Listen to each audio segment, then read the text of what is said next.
موقف نمبر 6، شیخ صاحب قنوت وطر میں رکوع سے پہلے دعا کرنے کے قائل تھے، ہاتھ باندھ کر ہی۔ دارالسلام کی جو نماز نبوی چھپی اس میں بھی انہوں نے یہ بات لکھ دی کہ رکوع کے بعد قنوت کرنا ثابت نہیں ہے، وہ قنوت نازلہ ہے، اور قنوت نازلہ پھر ہاتھ اٹھا کر ہوگی۔ قنوت وطر جو عشاء کے ہیں وہ ہاتھ باندھ کر ہوں گے اور رکوع سے پہلے۔ وطر میں رکوع سے پہلے قنوت پڑھی جائے؟ ہاں جی یہ صحیح ہے، رکوع سے پہلے، رکوع سے پہلے اور ہاتھ باندھ کے ہی پڑھی جائے، بہتر یہی ہے، بہتر یہی اور ہے۔ اس میں سورہ فاتحہ کے بعد ہم سورت میں لاتے ہیں، پھر بعد میں پڑھتے ہیں دعائے قنوت، اس میں وقفہ کیا جائے کہ رفع دین جیسا کرتے ہیں ہم سے لوگ؟ اگر ہنجوں کی طرف جین کر لے اللہ اکبر کے تو بھی ٹھیک ہے، کچھ آثار ہے، اور اگر آثار ہے اس بات، آثار ہیں، آپ نے بتایا تھا۔ اور اگر وہ نہیں کرتا تو وقفے کے بغیر پڑھتا تو اللہم انا نستعینک و نستغفرک، یہ روایت صحیح ہے؟ سیدنا عمر رضی اللہ تعالیٰ سے ثابت ہے، ثابت ہے، ہاں کچھ تقدیم تاخیر کے ساتھ، ہاں یہ جائز ہے۔ سر 3 وطر کا ذرا طریقہ بتا دیں کیا ہوگا؟ 3 وطر کا بہترین طریقہ یہ ہے کہ 2 رکعت پڑھ کے سلام پھیر دے پھر ایک پڑھے، اچھا، یہ تو صحیح ابن حبان وغیرہ میں موجود ہے۔ اگر کوئی تینوں ایک اسلام سے اور درمیان کا تو پھر حدیث میں یہ الفاظ ہیں کہ آپ نے فرمایا کہ مغرب کے مشابہ 3 وطر نہ پڑھو، ٹھیک ہے، ہاں تو پھر اس طرح یہ ہوگا کہ دوسری رکعت میں تشہد کے لیے نہیں بیٹھے گا، نہیں بیٹھا نا، تو تیسری میں اب جب کھڑا ہوگا تو رفع دین کرے گا؟ کرنا چاہیے، کرنا چاہیے، کیونکہ اذا قاموا من الركعتين۔ اور اب الحمدللہ میں اسی لیے یہ بات چاہے کسی کو بری لگے، میں مسلمانوں کے جتنے مکاتب فکر ہیں ان میں سب سے زیادہ محبت اہل حدیث سے کرتا ہوں، اسی لیے کہ ان کو جب کوئی بات پتہ چل دے تو ان کو اپنا کوئی بابا اپنا بزرگ نظر نہیں آتا۔ الحمدللہ شیخ صاحب نے یہ پوائنٹ آؤٹ کی چیز تو اہل حدیث کی مسجدوں میں انقلاب آیا، اور اکثر مساجد میں تو میں نے جا کر احادیث جب پیش کی صحیح بخاری سے 1002 نمبر حدیث، تو لوگوں نے کہا جی ہم 20 سال سے کر رہے تھے لیکن کل سے اب قنوت رکوع کے پہلے ہوگا۔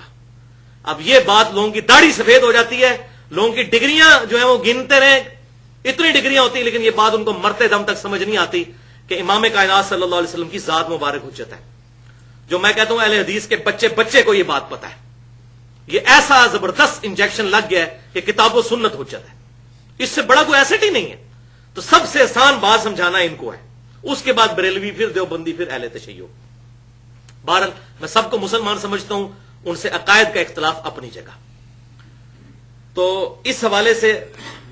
صحیح بخاری میں 1002 نمبر حدیث ہے کہ انس ابن مالک کہتے ہیں وہ شخص جھوٹا ہے جس نے کہا کہ نبی صلی اللہ علیہ وسلم قنوت وطر میں دعائے قنوت رکوع کے بعد پڑھتے تھے، جھوٹا ہے وہ۔ آپ صلی اللہ علیہ وسلم ہمیشہ پہلے پڑھتے تھے، سوائے 1 مہینہ کے لیے جو آپ کے 70 صحابہ کو دھوکے سے شہید کیا گیا قنوت نازلہ، وہ آپ نے رکوع کے بعد پڑھی۔ الحمدللہ بالکل واضح صحیح بخاری کے اندر یہ موجود ہے۔ تو یہ انہوں نے کتاب میں بھی چھاپ دیا، اور اس کی وجہ سے لوگوں نے رجوع کیا، اور پھر اسی نماز نبوی میں دارالسلام والی میں شیخ صاحب نے علماء عرب کا بھی رد کیا، کیونکہ علماء عرب دعا کے بعد جو ہم عام حالت میں دعا کرتے ہیں، جب کبھی بھی دعا کے بعد چہرے پہ ہاتھ پھیرنے کو بدعت کہتے ہیں، تو شیخ صاحب نے الادب المفرد سے صحیح بخاری کی سند کے اوپر الادب المفرد جو امام بخاری کی کتاب ہے اس میں انٹرنیشنل نمبر کے مطابق 609 نمبر حدیث نقل کی کہ سیدنا عبداللہ بن عمر اور سیدنا عبداللہ ابن زبیر رضی اللہ تعالی عنہما